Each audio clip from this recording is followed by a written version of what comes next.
Hello, welcome to Dan's Bike Show. I'm Dan. I'll introduce myself a little more thoroughly at the end of the video, but right now, I'd like to jump right into my current project. I'm very excited about it. I call it Project USA Bike Challenge. It all started when I decided I was going to build a bicycle frame. So, I drove to the mountains of North Carolina, home of Brew Bicycles, and took the Brew frame building course. Here's proof. I started with some dropouts and chainstays, and then spent the better part of 2 days coping or mitering, depending on who you ask, tubes to get them to fit together. Here we see the chainstays and some other tubes assembled into the frame jig. Here's the completed project after welding. Here I am with the completed frame. And this is Steve the Brew Dude Garn with the completed frame after powder coating. So what does this have to do with Project USA Bike Challenge? Well, while I was at Brew building the frame, I noticed this. This is a magazine article about an attempt to build a bike from all US made components. I remember reading this article or one just like it a long time ago. This concept resonated with me. The problem is that the attempt to build a 100% US made bicycle always turns into, how close to 100% US made can we get this bicycle? You always have this issue of you can't get this part or you can't get that part. If you go out and tell your friends, hey, I'm going to build a bicycle that's all made in USA, some wise guy is going to come up and say, oh, you can't get tires that are made in the USA. Where are you going to get a chain? You know, and on and on and on. So, let's define what the Project USA Bike Challenge is going to be. First, we have to define what is made in USA. For the purposes of this challenge, I think it makes sense to exclude things that are made in the USA but are no longer really available.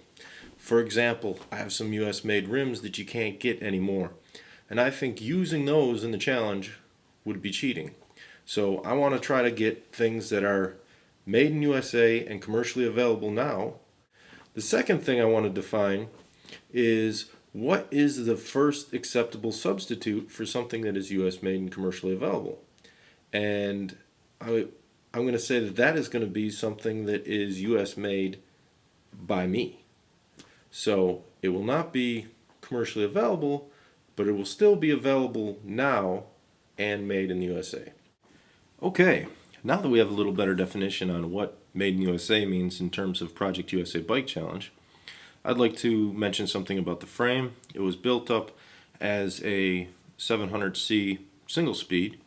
When I finished, the tire clearance wound up being wide enough that it could actually be run as a 29er mountain bike. But the intention is to build it up as a single speed commuter with maybe 700 by 32C tires and room for fenders. Next, I would like to talk about a more practical aspect of Project USA Bike Challenge, and that's having a bicycle to ride.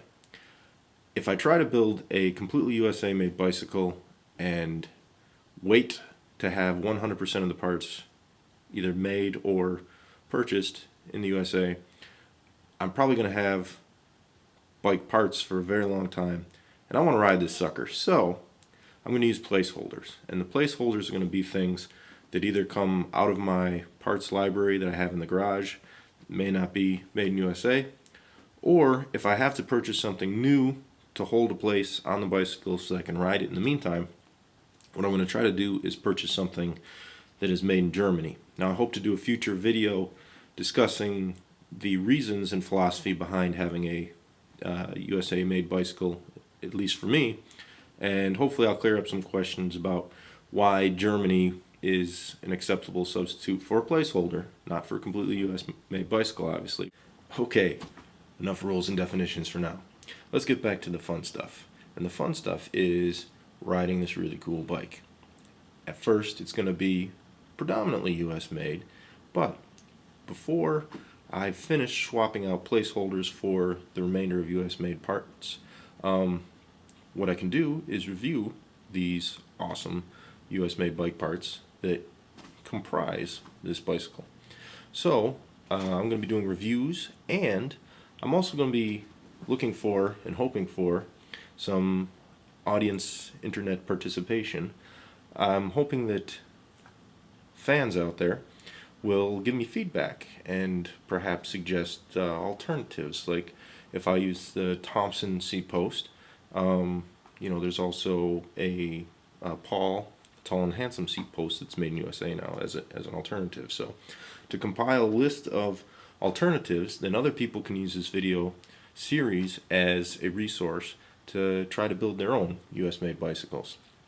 And they won't have to start from scratch trying to find, what handlebars can I use, or what saddle can I use. They can just go to this video series and see, Dan used this, and there's 8 other choices that were posted by viewers.